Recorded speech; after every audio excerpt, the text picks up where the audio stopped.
అని చెప్పుకోవచ్చు. Second half climax చూడకపోతే మీ కర్మ అని చెప్పుకోవచ్చు బ్రో. నిజంగా ఒక తెలుగు హిందూ ధర్మంలో పుట్టినందుకు గర్వంగా ఫీల్ అవుతున్నాను బ్రో. ప్రతి ఒక్క టెరికల్ ఎక్స్పీరియన్స్ చేయడం సినిమా మాత్రం ఊరా మాస్ ఉంది. ఫస్ట్ స్టార్టింగ్లో 10 minutes వాయిస్ ఓవర్ ఉందని అంటున్నారు, కన్ఫర్మేషన్ ఇంకా తెలియదు. హ్యాండ్ లాగా కొడుతుంది. ప్రతి ఒక్క టెరికల్ ఎక్స్పీరియన్స్ చేయాలని మనస్ఫూర్తిగా కొట్టున్నాను బ్రో. ఎందుకంటే జై శ్రీరామ్. మనోజ్ అన్న యాక్టింగ్ అయితే నెక్స్ట్ లెవెల్లో టాప్ నాచ్ పెర్ఫార్మెన్స్. నిజంగా తేజ స్క్రిప్ట్ సెలెక్షన్ కానీ, కార్తిక్ ఘట్టమనేని డైరెక్షన్ కానీ, అసలు ఒక్కొక్క సీన్ అయితే నా భూతో నా భవిష్యత్తు.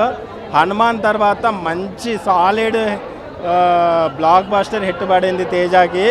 అండ్ మనోజ్ అన్నకి మంచి కంబ్యాక్. విలన్ రోల్లో అసలు ఎక్స్ట్రాడినరీ పెర్ఫార్మెన్స్ చేశాడు. మూవీ అయితే టాప్ నాచ్ మూవీ. ఖచ్చితంగా మూవీ అని అయితే మీరు ఖచ్చితంగా ఎంజాయ్ చేస్తారు. ఇది ఖచ్చితంగా థియేట్రికల్ వాచ్ మూవీ. గ్రాఫిక్స్ చాలా బాగున్నాయి, మీరు కూడా వెళ్ళి చూడండి. నెక్స్ట్ మన లోకా వచ్చింది లాస్ట్ వీక్, అదే రేంజ్ గ్రాఫిక్స్ ఉన్నాయి. తక్కువ బడ్జెట్లో నెక్స్ట్ లెవెల్ అవుట్పుట్ వచ్చింది. అందరు సినిమా చూడండి. Thank you. అందరు బాగా చేస్తారు, అందరు బాగా చేస్తారు. నచ్చిన scene interval scene next level ఉంది. అంటే ఇప్పుడు చెప్తే స్పాయిలర్ లాగా అయిపోతుంది. ఇంటర్వెల్ సీన్ నెక్స్ట్ లెవెల్ ఉంది. క్లైమాక్స్ ఇంటర్వెల్ మొత్తం వేరే వరల్డ్కి తీసుకెళ్లారు. బాగుంది సినిమా. అన్న ఒకటే చెబుతున్నాను, మీరాయ్ అంటే ఒక పురాణాల నేపథ్యంలో సాగే యాక్షన్ అడ్వెంచర్ ఫిల్మ్ అనమాట మీరాయ్. తేజ సజ్జా గారి కెరియర్లోనే ఇలాంటి స్టోరీలు ఎంచుకుంటున్నారంటే నేను ఫస్ట్ నుండి డిఫరెంటే.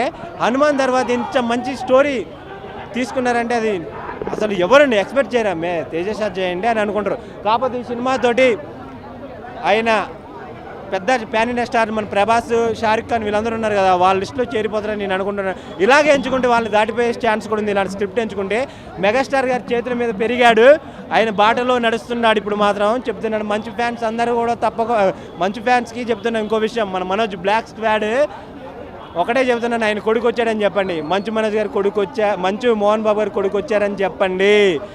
మంచు ఫ్యాన్స్ మీద ఈగ వాళ్ళ బాక్స్ ఆఫీస్ తగలబెట్టేస్తాడు మంచు మనోజ్ అన్నట్లు వేరే లెవెల్లో ఆయన యాక్టింగ్ అయితే ఉంది. మనోజ్ 2.0 స్టార్ట్ అయింది, ఇంకెవ్వడు ఆపలేడు. ఆయన ఎంట్రీ తోటి సినిమాలో గూస్ బంప్స్. ఆయన కోసమే చాలామంది ఫ్యాన్స్ వచ్చారు.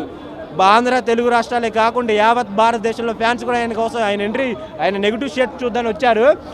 దానికి తగ్గట్టు న్యాయం చేశాడు మంచు మనోజ్ గారు. కాకినాడ వెళ్తే గుర్తొస్తుంది కాజా, సూపర్ మ్యాన్ హీరో అంటేనే మన తేజ అన్నట్లు ఆయన వేరే ఉంది.